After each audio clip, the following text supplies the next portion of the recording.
Hello दोस्तों, नमस्कार।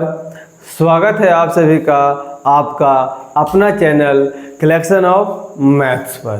तो दोस्तों, आज के हम इस वीडियो में प्रकाश के प्रवर्तन एवं अपवर्तन का 25 से 30 इम्पॉर्टेंट क्वेश्चन का सलूशन करेंगे जो आपके एग्जाम में बार बार रिपीट हुआ है।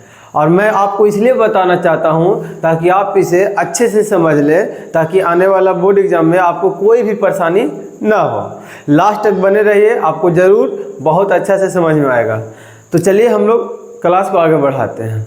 देखिए, आपका पहला नंबर प्रश्न है कि फोकस दूरी 20 सेंटीमीटर के अवतल दर्पण की वक्रता त्रिज्या कितनी होगी।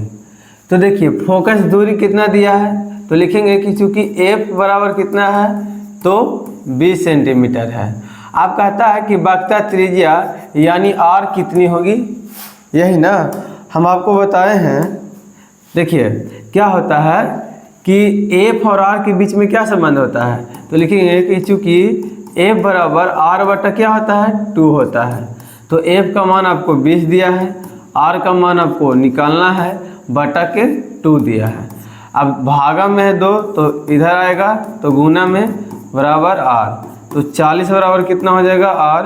तो इसीलिए r का मान कितना आ गया 40 सेंटीमीटर। ठीक है, तो आपका राइट आंसर क्या हो जाएगा, ऑप्शन नंबर सी।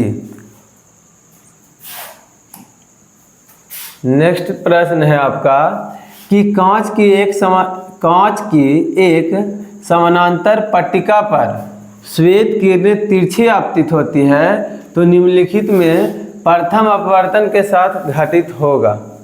देखिए, कांच की एक समानांतर पट्टिका है, इस प्रकार से कांच की एक समानांतर पट्टिका पर श्वेत किरण तिरछी आपतित होती है, तो निम्नलिखित में से कौन प्रथम अपवर्तन के साथ घटित होगा।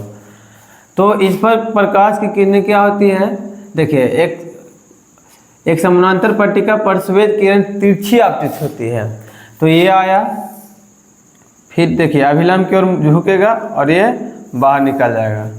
उसी प्रकार से एक ही अवे करता है, 2 नहीं आता। आप पढ़े होंगे कि प्रिज्म से अपवर्तन की 2 किरण आरेख दर्शाइए, लेकिन यहाँ पे एक ही किरण के बारे में बोला है कि कांच की एक समानांतर पट्टिका पर श्वेत प्रकाश की किरणें तिरछी आपतित होती है। तो देखिए, जब अपवर्तन होगा, या ऐसे समझिए, मान लिया जाए ये कोई अन्य माध्यम है, प्रकाश की किरण आएगा, फिर अभिलंब से थोड़ा सा क्या होगा दूरी बनाएगा, फिर वापस जाएगा, और हमारा प्रकाश का अपवर्तन कुछ इस प्रकार से होता है। अब देखिए, तो इसमें आपका क्या होता है कि देखिए प्रथम अपवर्तन कौन होगा, तो समझिएगा वर्ण विक्षेपण तो नहीं होगा। क्यों? क्योंकि वर्ण विक्षेपण की घटना प्रिज्म से घटता है। पूर्ण आंतरिक परावर्तन ये भी नहीं होगा। देखिए, ये तो प्रकाश की किरण आया और बोल दिया है कि अपवर्तन हो रहा है, तो प्रथम अपवर्तन, देखिए जब भी अपवर्तन होगा ना तो पूर्ण आंतरिक परावर्तन नहीं होगा, क्योंकि अपवर्तन में कुछ किरणें परावर्तित होकर चला जाता है, तो कुछ अपवर्तित भी होता है और कुछ अवशोषित भी होता है। तो पूरा तो परावर्तन होगा नहीं, तो आपका पूर्ण आंतरिक परावर्तन भी नहीं होगा। तो इसलिए आपका जो आंसर राइट होगा वो क्या होगा, विचलन हो जाएगा। चलिए, नेक्स्ट नंबर प्रश्न है आपका कि उत्तल दर्पण में आवर्धन का महत्तम मान क्या होगा।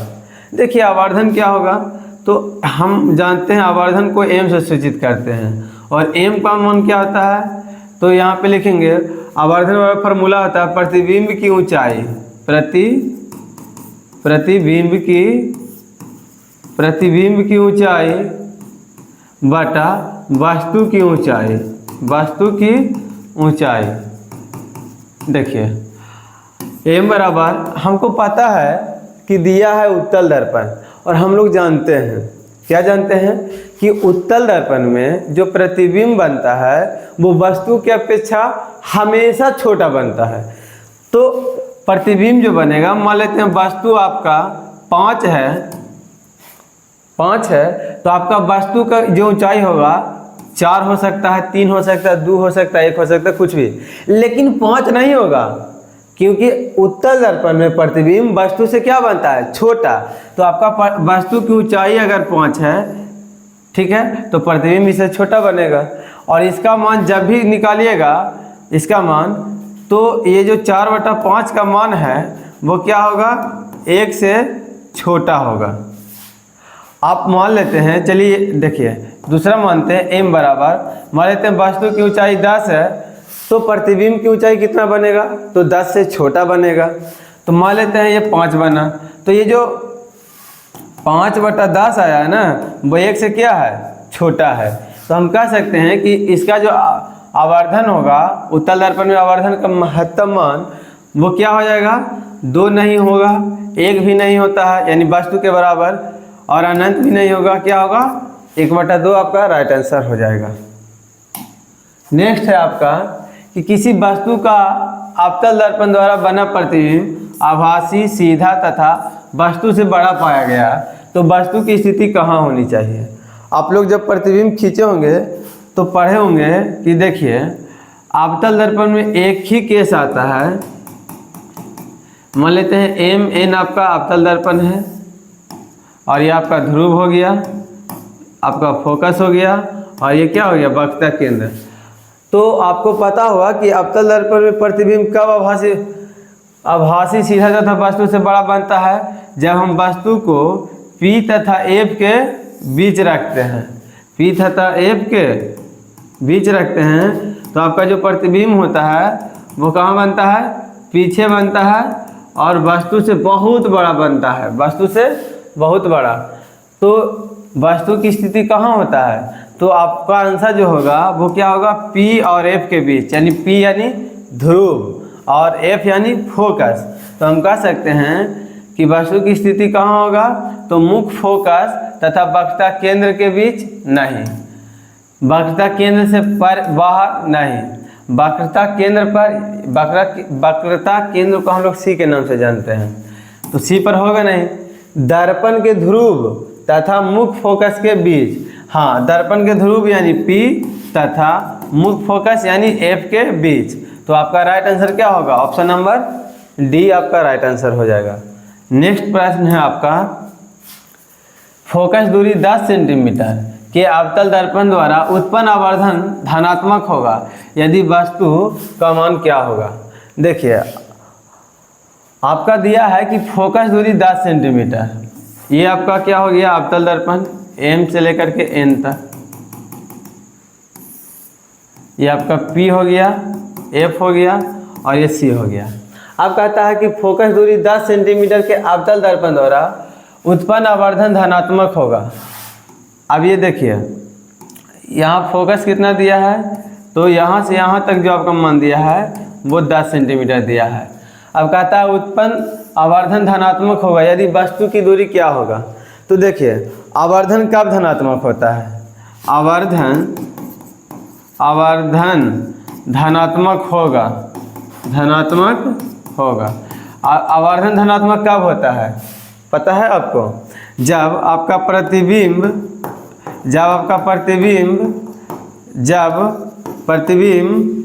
आभासी तथा सीधा बने। याद रखिएगा, जब आपका प्रतिबिंब आभासी तथा सीधा बनेगा तब आपका आवर्धन का मान धनात्मक होगा। क्या होगा, धनात्मक होगा। अब कहता है कि फोकस दूरी 10 सेंटीमीटर के अवतल दर्पण द्वारा उत्पन्न आवर्धन का मान धनात्मक होगा। देखिए धनात्मक जब होगा आवर्धन, यानी उसमें प्रतिबिंब जो बढ़ रहा है वो आभासी और सीधा बढ़ रहा है। अब आप बताइए कि अवतल दर्पण में प्रतिबिंब कहाँ पे आभासी तथा सीधा बनता है, तो F तथा P के बीच। तो F तथा P के बीच ना, यानी यहाँ से यहाँ 10 सेंटीमीटर, और हमको वस्तु कहाँ रखना होगा, तो P तथा F के बीच, यानी बीच में यहाँ पे रखना होगा। तो यानी 10 से कम ही ना ले रहे हैं, तो इसका आंसर जो होगा 10 सेंटीमीटर से अधिक नहीं, 10 सेंटीमीटर से कम, हाँ यही आपका आंसर होगा। 20 सेंटीमीटर से ज़्यादा नहीं होगा, इनमें से कोई नहीं, क्योंकि धनात्मक तभी बनेगा जब प्रतिबिंब आभासी तथा सीधा होता है। अगर प्रतिबिंब वास्तविक एवं उल्टा होता है ना, तो आपका आवर्धन क्या होता है, ऋणात्मक। याद रखिएगा इस बात को। नेक्स्ट प्रश्न है आपका कि फोकस से ध्रुव की ओर आने पर अवतल दर्पण में आवर्धन का मान क्या होगा। ठीक है, तो देखिए ये फिर से अवतल दर्पण ले लेते हैं, MN, ये आपका हो गया अवतल दर्पण। अब समझिएगा, ये ध्रुव हो गया, ये फोकस हो गया और ये वक्रता केंद्र हो गया। कह रहा है कि फोकस से ध्रुव की ओर आने पर, फोकस से ध्रुव की ओर आने पर, तब फोकस आपका यही ना है, तो यानी यहाँ से आपको जाना है इस दिशा में। फोकस से ध्रुव की ओर आने पर अवतल दर्पण में आवर्धन का मान क्या होगा। तो हम अभी बताए हैं कि देखिए फोकस से ध्रुव जाएंगे, इधर पीछे नहीं कहा है, फोकस से ध्रुव की ओर। तो जब आप वस्तु को यहाँ रखिएगा, जब वस्तु को यहाँ रखिएगा यानी फोकस से ध्रुव के बीच रखिएगा, तो फोकस और ध्रुव के बीच प्रतिबिंब कैसा बनता है अवतल दर्पण में, तो आभासी तथा सीधा, जो कि हम अभी बताए हैं कि P तथा F के बीच रखते हैं अवतल दर्पण में किसी वस्तु को, तो उसका प्रतिबिंब जो बनता है आभासी तथा सीधा। अब देखिए, तो कहता है अवतल दर्पण में आवर्धन का मान क्या होगा, तो आवर्धन का मान बढ़ता है, घटता है, अचर रहता है, इनमें से कोई नहीं, तो इसका मान क्या हो जाएगा, बढ़ता है। जैसे देखिए हम आपको बोले क्या, M बराबर यानी आवर्धन बराबर फार्मूला क्या हो जाएगा, वस्तु की ऊंचाई नीचे हो जाएगा वस्तु की ऊंचाई, अब बटा नहीं, ऊपर हो जाएगा कितना, प्रतिबिंब की ऊंचाई, प्रतिबिंब की ऊंचाई।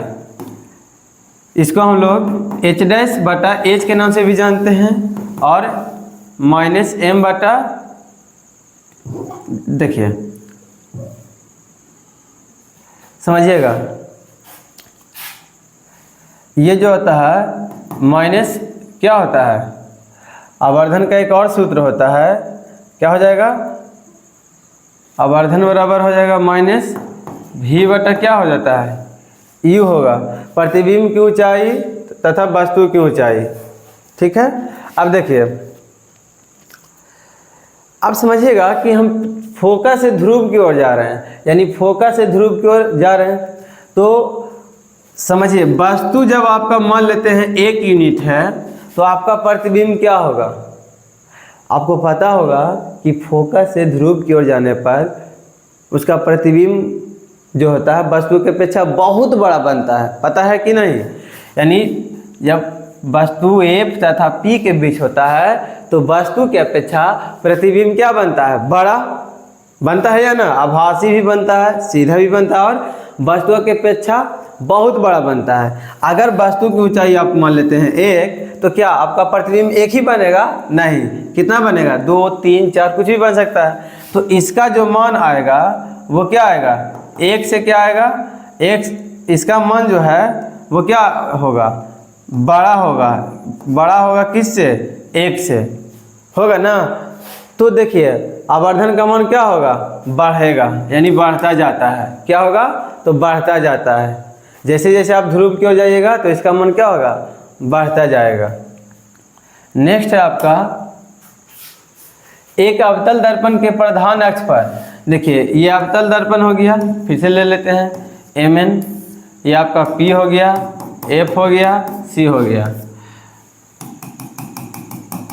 अवतल दर्पण के प्रधान अक्ष पर, प्रधान अक्ष को ही हम लोग क्या कहते हैं, मुख्य अक्ष पर चलती चींटी का प्रतिबिंब, इस पर कोई प्रतिबिंब, चलती चींटी का प्रतिबिंब सीधा है। अब देखिए, अब गौर कीजिए, आपका है अवतल दर्पण और इसका प्रतिबिंब कैसा बन रहा है, तो प्रतिबिंब बन रहा है सीधा, यानी जो वस्तु होगा वो P तथा F के क्या होगा, बीच ही तो होगा, P तथा F के बीच होगा वस्तु, तभी तो प्रतिबिंब सीधा बढ़ रहा है तथा बढ़ता जा रहा है। यानी यहाँ पर जो चींटी है, यहाँ पर जो चींटी आपका है, चींटी उसका प्रतिबिंब कैसा बढ़ रहा है, सीधा बढ़ रहा है। तो सीधा एक ही कंडीशन में बनेगा जब वो चींटी फोकस और P यानी ध्रुव के बीच होगा, अन्यथा बाकी सभी कंडीशनों में क्या बनता है, उल्टा बनता है। तो सीधा बनने के लिए चींटी जो होगा P तथा F के बीच स्थित होगा तथा बढ़ता जा रहा है, माने बढ़ता जा रहा है, यानी देखिए पहले अनंत पर होगा, फिर C पर होगा, C तथा F के बीच होगा, फिर A पर होगा, फिर F तथा P के बीच होगा। अब कहता है चींटी की गति की दिशा कैसा होगा। जब प्रतिबिंब सीधा बढ़ रहा है यानी वो जा रहा होगा F से P की ओर, तो इसका आंसर क्या होगा, फोकस से वक्रता केंद्र की ओर, फोकस से वक्रता केंद्र की ओर नहीं, फोकस से ध्रुव की ओर, फोकस से ध्रुव की ओर। हाँ, ये आपका ऑप्शन नंबर क्या हो जाएगा, बी सही होगा। ध्रुव से फोकस की ओर, ध्रुव से फोकस की ओर नहीं। इधर देखिए, ध्रुव से फोकस की ओर इधर आते हैं तो आपका जो प्रतिबिंब जो होगा फिर इधर आइएगा तो उल्टा बनने लगेगा, तो ये आपका आंसर होगा नहीं, ये भी नहीं होगा। नेक्स्ट है आपका कि यदि किसी बीम का प्रतिबिंब आवर्धन ऋणात्मक है तो उस प्रतिबिंब की प्रकृति क्या होगा। देखिए, जब भी आपका m अगर ऋणात्मक है, m का मान अगर ऋणात्मक है तो प्रतिबिंब जो बनेगा, प्रतिबिंब जो बनेगा आपका क्या बनेगा, प्रतिबिंब वास्तविक तथा क्या बनेगा, उल्टा, वास्तविक तथा उल्टा। यदि m का मान धनात्मक है, यदि m का मान धनात्मक है तो प्रतिबिंब आभासी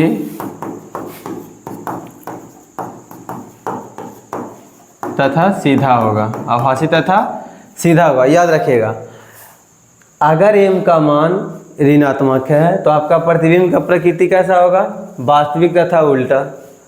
यदि m का मान धनात्मक है तो प्रतिबिंब आभासी तथा सीधा होगा।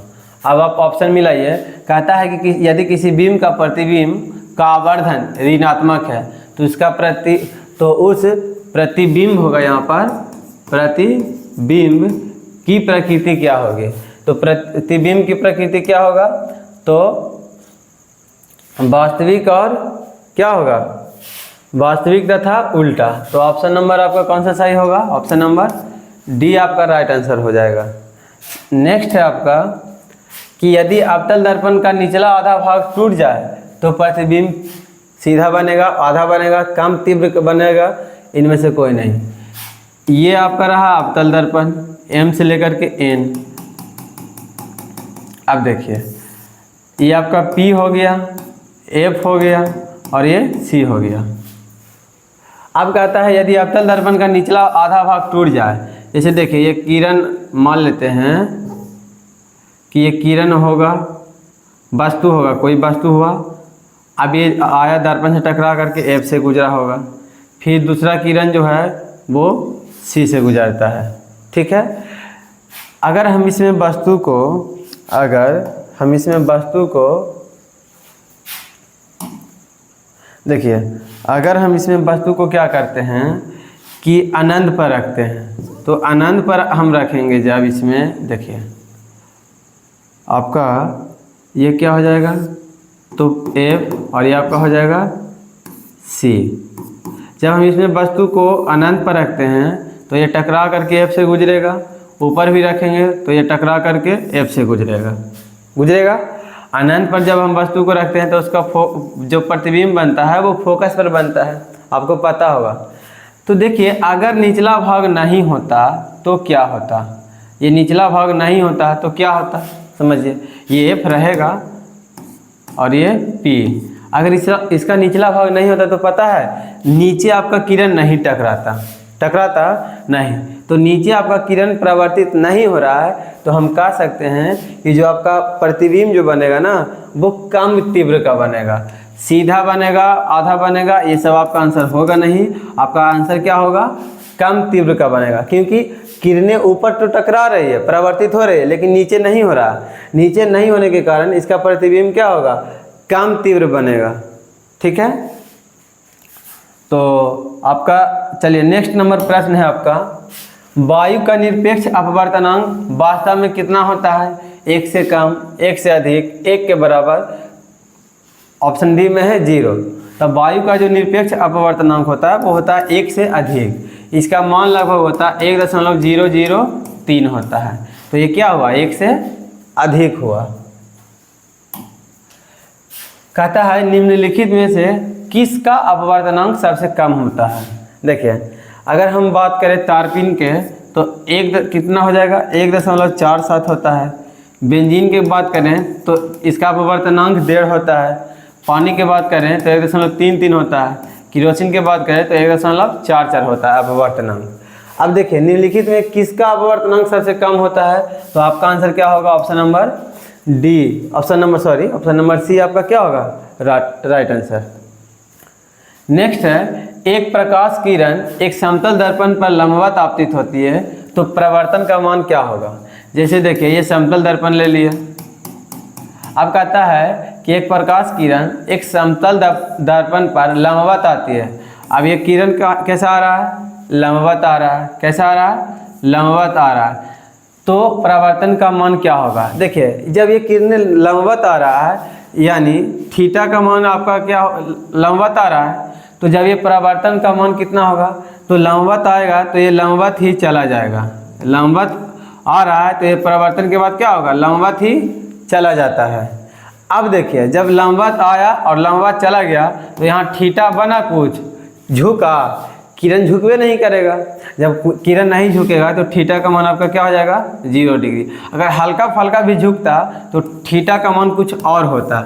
लेकिन जब किरण लंबवत आया और परावर्तन, तो लंबवत आया तो परावर्तन के बाद सीधा क्या होगा, परावर्तन के बाद सीधा क्या होगा, चला जाएगा वापस, लंबवते चला जाता है। तो आपका आंसर क्या होगा, थीटा के मान 0 हो जाएगा। ठीक है। देखिए नेक्स्ट है आपका कि अवतल लेंस द्वारा प्राप्त प्रतिबिंब होता है। अवतल लेंस द्वारा छोटा, सीधा, आभासी, इनमें से सभी। तो देखिए अवतल लेंस में जो प्रतिबिंब बनता है वो छोटा भी बनता है, सीधा भी बनता है और आभासी भी बनता है। यानी इसका राइट आंसर क्या हो जाएगा, ऑप्शन नंबर डी। ठीक है। जब इसका प्रकृति आप पढ़े होंगे तो आपको पता होना चाहिए। नेक्स्ट है, मानव नेत्र में किस प्रकार का लेंस पाया जाता है। हम लोगों का जो आँख है इसमें कौन सा लेंस पाया जाता है, तो आपका आंसर क्या हो जाएगा, उत्तल, अवतल, बाइफोकल, बेलनाकार। तो आपका जो होगा आंसर उत्तल लेंस हो जाएगा। कौन सा लेंस, उत्तल लेंस। नेक्स्ट है आपका वायु में अभिसारी लेंस कैसा होगा। ठीक है। तो देखिए अभिसारी लेंस किसको कहते हैं, तो उत्तल लेंस को कहते हैं। ठीक है। और अपसारी लेंस किसको कहेंगे, तो अवतल लेंस को कहेंगे। तो अभिसारी लेंस कौन होगा आपका, कांच का अवतल लेंस नहीं, कांच का समतला बत्तल लेंस नहीं।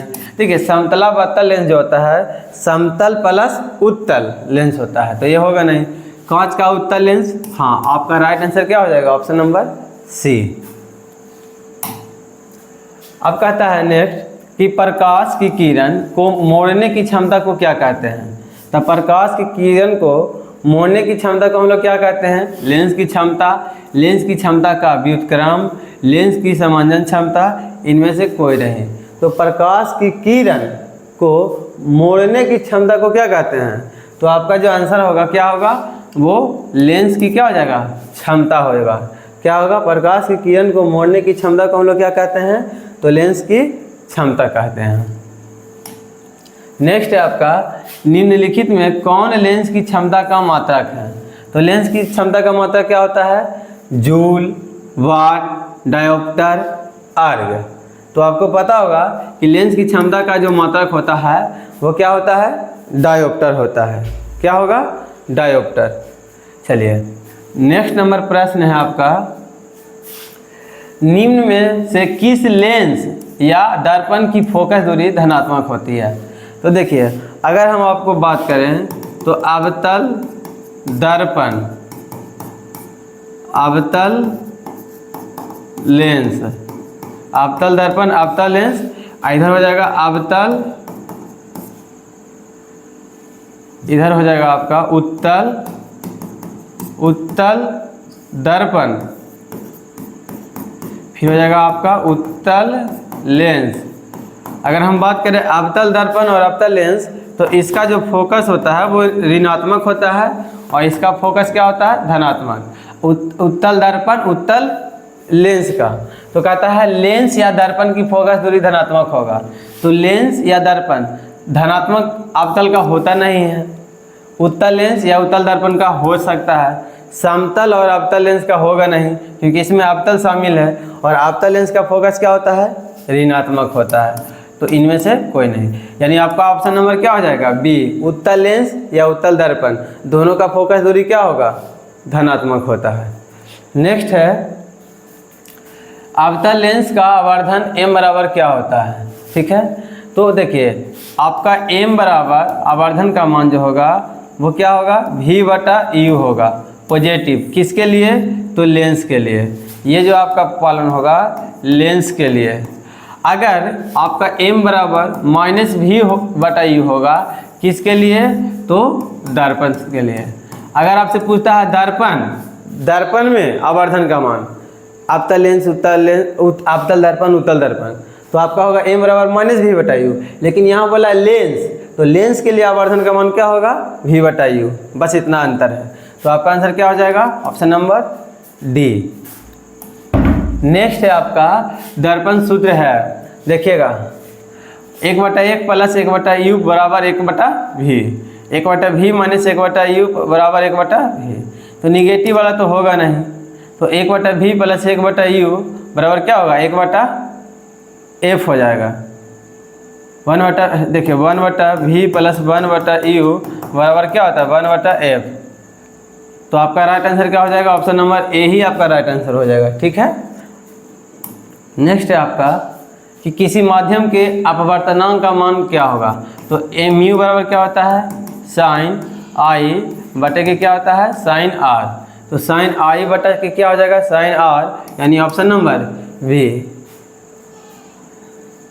नेक्स्ट है आपका कि प्रकाश के अपवर्तन के कितने नियम हैं, 1 2 3 4। ये तो बहुत हल्का प्रश्न है, तो इसका आंसर क्या होगा, प्रकाश के अपवर्तन के 2 नियम होते हैं और प्रकाश के परावर्तन के भी 2 नियम होते हैं। नेक्स्ट है आपका कि एक गोलीय दर्पण की फोकस दूरी 20 सेंटीमीटर है, तो यह गोलीय दर्पण कैसा होगा। देखिए इसका फोकस क्या दिया है, तो प्लस का 20 सेंटीमीटर दिया है। आप समझिएगा ये गोलीय दर्पण प्लस में है, किसका फोकस प्लस में होता है, हम अभी आपको बताए हैं। यहाँ पर देखिएगा अभी हम आपको क्या बताए हैं कि अवतल दर्पण और अवतल लेंस का फोकस क्या होता है, ऋणात्मक। लेकिन यहाँ पे क्या दिया है, यहाँ पे क्या दिया है, फोकस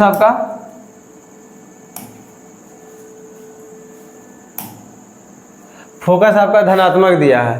तो यह गोलीय दर्पण कैसा होगा, उत्तल, हाँ हो सकता है। अवतल तो होगा नहीं, क्योंकि अवतल दर्पण की फोकस दूरी ऋणात्मक होता है। समतलालोत्तल यानी समतल और उत्तल, तो देखिए समतल नहीं होगा, ये नहीं होगा, ऑप्शन नंबर डी, ये भी नहीं होगा। यानी आपका आंसर क्या हो जाएगा, ऑप्शन नंबर ए। नेक्स्ट है आपका कि कौन सा लेंस अपसारी लेंस भी कहलाता है। देखिएगा अपसारी लेंस किसको कहते हैं, तो अपसारी लेंस हम लोग क्या किसको कहेंगे, अवतल लेंस को कहेंगे। अपसारी लेंस किसको कहेंगे, अवतल लेंस को कहेंगे। और अभिसारी लेंस पूछता है, अभिसारी लेंस किसको कहेंगे, तो उत्तल लेंस को कहेंगे, उत्तल लेंस को कहते हैं। ठीक है, चलिए नेक्स्ट है आपका कि समतल दर्पण द्वारा बना प्रतिबिंब होता है। समतल दर्पण में कैसा प्रतिबिंब बनता है, वास्तविक, काल्पनिक, ए एवं बी दोनों, इनमें से कोई नहीं, बताइए। तो देखिए समतल दर्पण द्वारा जो प्रतिबिंब बनता है वो क्या बनता है, काल्पनिक बनता है, ऑप्शन नंबर बी। नेक्स्ट है आपका कि हीरे का अपवर्तनांक कितना होता है, 1.42, 1.32, 2.24, 2.42। तो हीरा का अपवर्तनांक कितना होता है, 2.42 होता है। नेक्स्ट है आपका कि किसी समतल दर्पण द्वारा आवर्धन का मान क्या होता है। ठीक है, देखिए समतल दर्पण है तो प्रतिबिंब आवर्धन क्या होता है, प्रतिबिंब की ऊंचाई, प्रतिबिंब की ऊंचाई बटा वस्तु की ऊंचाई। अब समझिए, समतल दर्पण है तो जितना वस्तु की ऊंचाई होता है उतना ही प्रतिबिंब की ऊंचाई होता है। तो इसका मान कितना आएगा 1। मान लेते हैं 5 ले लेते हैं वस्तु की ऊंचाई, तो प्रतिबिंब ही तो बनेगा 5 है, क्योंकि समतल दर्पण में जितना वस्तु होता है उतना ही प्रतिबिंब की ऊंचाई बनता है। तो 5 से 5 काटिएगा तो वापस 1 ही आएगा, यानी इसमें आवर्धन का मान कितना हो जाता है, तो प्लस का 1 होता है। प्लस का क्या हो जाएगा 1, ये सब नहीं होगा। चलिए नेक्स्ट नंबर प्रश्न है आपका कि एक अभिसारी किरण पुंज समतल दर्पण पर आपतित होती है। एक अभिसारी किरण पुंज समतल दर्पण पर आपतित होती है तो प्रवर्तित किरण पुंज कैसा होगा। तो देखिए, अगर आपका अभिसारी किरण पुंज समतल दर्पण पर आपतित हो रहा है तो प्रवर्तित किरण भी क्या हो जाएगा, अभिसारी ही होगा। क्या होगा, अभिसारी होगा। चलिए नेक्स्ट नंबर प्रश्न है आपका कि सघन माध्यम से विरल माध्यम में गमन करने पर आपतन कोण और अपवर्तन कोण में क्या संबंध होता है। जैसे देखिए, हम ले लिए ऊपर सघन माध्यम, ये आपका हो गया सघन माध्यम और ये आपका हो गया विरल माध्यम। देखिए, जब कहता है सघन माध्यम से विरल माध्यम में, ये सघन माध्यम आया किरण और ये क्या हो जाएगा, जैसे यहाँ पे हम अभिलंब दे दिए हैं, तो जब प्रकाश की किरण सघन माध्यम से विरल माध्यम में जाता है तो वो क्या हो जाता है, अभिलंब से दूर चला जाता है। अभिलंब से क्या हो जाएगा, दूर चला जाता है। तो देखिए, ये वाला कोण अगर आपका आई बन रहा है और ये वाला कोण आपका आर बन रहा है तो आई का मान, देखिए आर का मान बड़ा हो जाता है किसको से, आई से। किसको से, आई से। क्यों, क्योंकि जब प्रकाश की किरण सघन माध्यम से विरल माध्यम में जाता है तो वो अभिलंब से क्या हो जाता है, दूर हो जाता है। तो अभिलंब यहाँ पर था तो अभिलंब से क्या हो गया, दूर हो गया।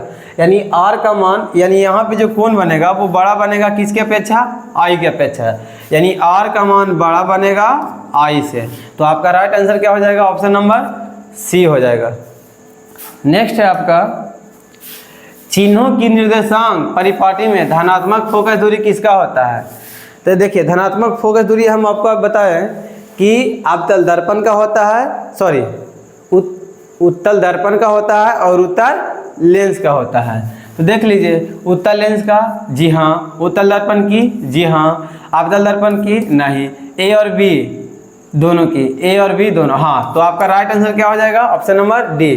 क्योंकि देखिए, जो धनात्मक फोकस दूरी होता है वो उत्तल लेंस का भी होता है और उत्तल दर्पण का भी होता है। ठीक है। नेक्स्ट है आपका कि निर्देशांक चिन्ह परिपाटी में सभी दूरियां कहाँ से मापी जाती है। तो निर्देशांक चिन्ह परिपाटी में सभी दूरियां कहाँ से मापा जाता है, वक्रता केंद्र से नहीं, ध्रुव से हाँ, फोकस से नहीं, इनमें से कोई नहीं, ये भी नहीं। तो सभी दूरियां कहाँ से मापा जाता है, ध्रुव से।